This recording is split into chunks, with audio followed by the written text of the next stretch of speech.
Good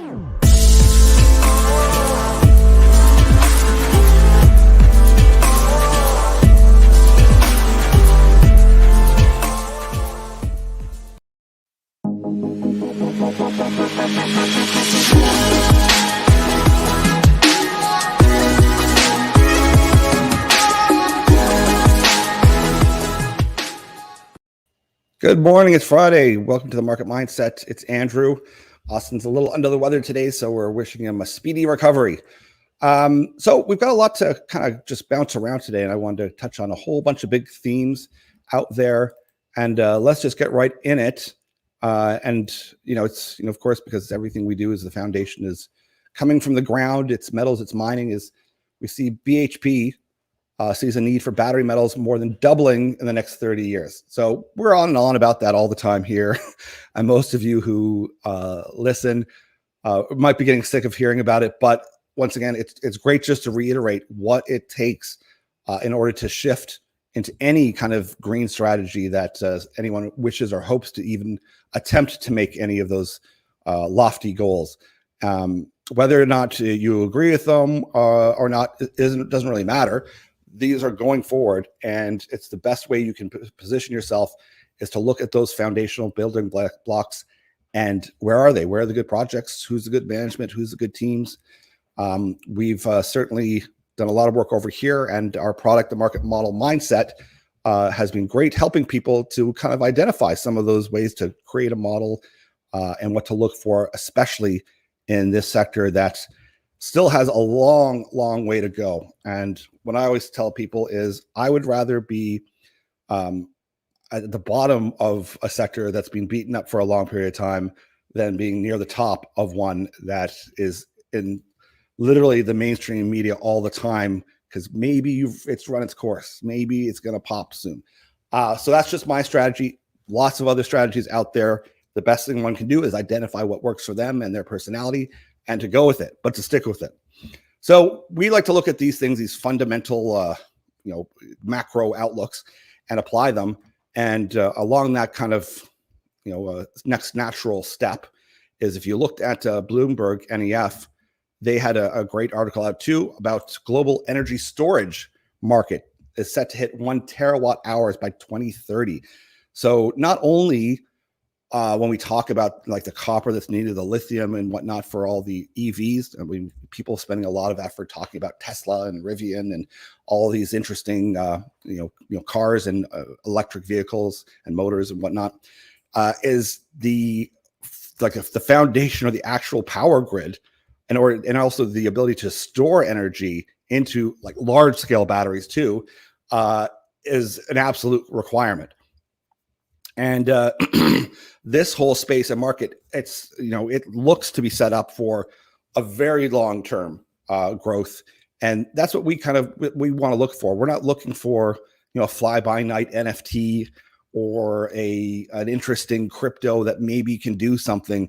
As we look at the underlying foundations of what's moving forward and what the future is going to look like in a realistic fashion, and then look for potential companies that can solve those problems. And also that way, it's recognizing that there's issues, but more importantly, we can focus our attention on those that are actually coming up with solutions that are working. And certainly a company like GMG Graphene is one that we love to talk about, because not only has it had stellar growth in the past, it's not even a year yet, but because of the success they've had with their small batteries and how that implements and how does that look in the future, and how they've progressed their story along with key players in the market to down the road to be that an actual battery maker themselves with their incredible graphene, wonderful material. And that also kind of reminds me is I don't usually pitch too much as to watching a video that I've done, because it's not really my style. But if you do get a chance, check out that one with Adrian Nixon, who's Captain Graphene from the Nexian Journal. I love it. It's a great interview because he's a lot of fun, very educational. He'll walk you through all of the important factors about graphene. We've got part 1 out. Part 2 comes out soon as well. And just even when you kind of look around at the other interviews he's done, and the applications for space, in construction, you name it, you're going to hear a lot more about the use of graphene in so many different things. And it's really exciting when you have materials like this, that offer so much promise, and so far so good. And I'll lump in, your vanadium in there. We're waiting on our vanadium core story, which has been a tough one in the last year. But certainly vanadium redox batteries they're doing great. There's so much happening, and that kind of ties in with this whole energy storage move. And that all kind of highlight, since we were talking to consolidated uranium, which was a really exciting story to have on our new show that we just launched on Wednesday with our partners over at Red Cloud. We're thrilled to be doing anything with them. They're such a great firm that's like really growing at a rapid pace, not only in the media space, but also as a brokerage here in Canada. And they're such strong supporters of the mining world. And we wanted to do something with them to simply focus in on mining. And they have a depth of knowledge in mining. They fund a lot of mining projects. And in that, we can also get you access not only to some of the private placements that they do that we're happy to pass you along, but also to their research. So like say, even with the consolidated uranium one, you just have to send a message out and just ask to get the report where they think that stock's going. I can never give a price target. I can't even give you advice. We've talked about that before because I'm not licensed anymore. I can tell you what I'm buying because of my risk, threshold and what I like myself, but I can never give you advice as to what you should or shouldn't do. Certainly Red Cloud, they are all CFA. They all have in their analyst room, they have the ability to offer suggestions, to give a clear understanding and price targets. So we're happy to share that with you. And that's what we wanted to do. It's handy to be able to, I have access to all this information. So, I can look at, JP Morgan, I can look at Goldman Sachs, I can read through these things, and I don't mind doing that. I kind of enjoy it, but it can be overwhelming with the amount of knowledge that we kind of need to have today in order to get through you pick a topic. Our issues today isn't the fact that there isn't access to information. It's access to good information and clear information and not misinformation. And that is the biggest challenge we have moving forward. And I think everyone would agree, whether you're on whatever political spectrum, is misinformation is the number one issue today. And how we get around that is going to be very challenging, but that's a whole other story. I want to just touch on one other quick thing here, because we've talked about this as well. It's talking about your supply chains. You've seen a lot in the news about this promotion of why inflation is great.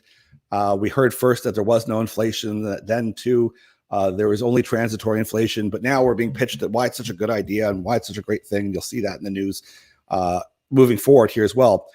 What that does mean is that, if you're invested heavily in the market and you're invested in a lot of these high growth areas, you might be rewarded, but just don't spend so much. The flip side of that is, though, we're heading into the period of time where people spend money.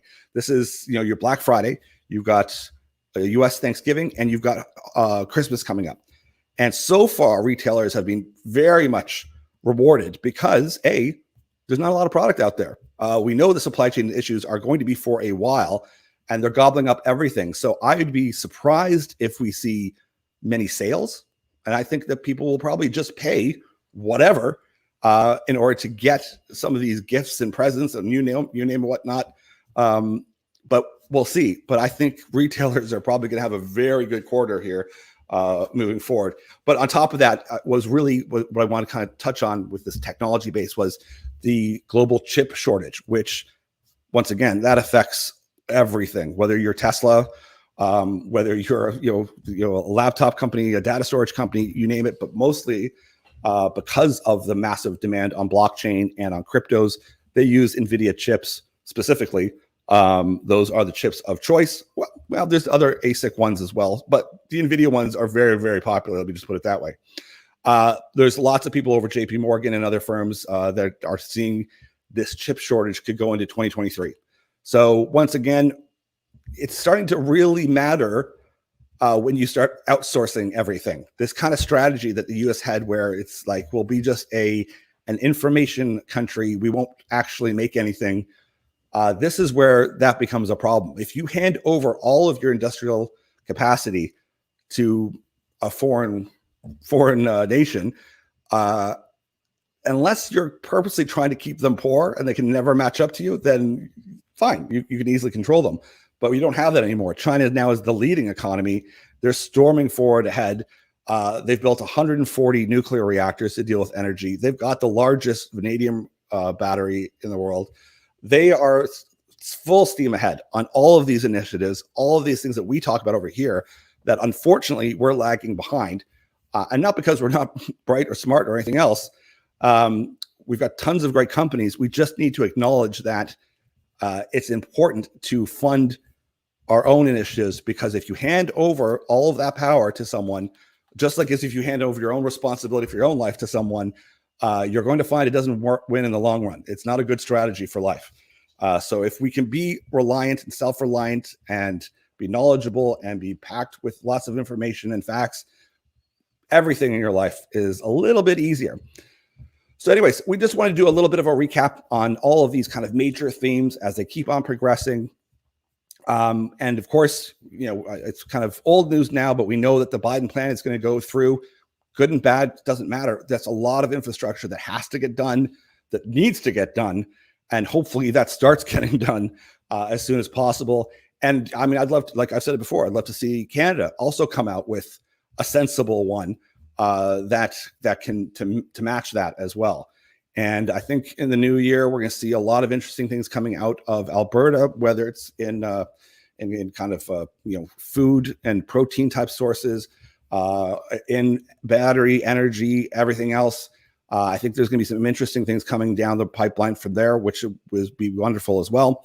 And of course, there's hydrogen. So, it's keeping the expectation of like, listen, we're never going to use oil and gas again, which is absurd. There's other ways that we can use methane, whether it is for graphene. There's other ways we can drill and use hydrogen for green hydrogen, and those will 100% be part of the future. This idea of, I've touched on it before, either it's there'll be no coronavirus, or coronavirus free, or no carbon, or carbon zero, or net zero. That's not only is that nonsense. You can't live in a world like that. It literally doesn't exist. You have to put things on a reasonable time frame, because if you say there can't be any coronavirus or there can't be any carbon, we give off carbon. It's kind of matching expectations of reality compared to a lot of the politics that's out there. So lots to cover, lots to chat about. We're into November. We're getting into big U.S. holiday season, and hopefully everyone will have a great start to that season. And certainly the markets are chipper. People are spending money, and there's lots of opportunity out there. And that's what we aim to do, is to let you know about what's happening and to pick the ones that we feel we have the best bang for our buck. So everyone, enjoy your weekend. Take care and stay healthy.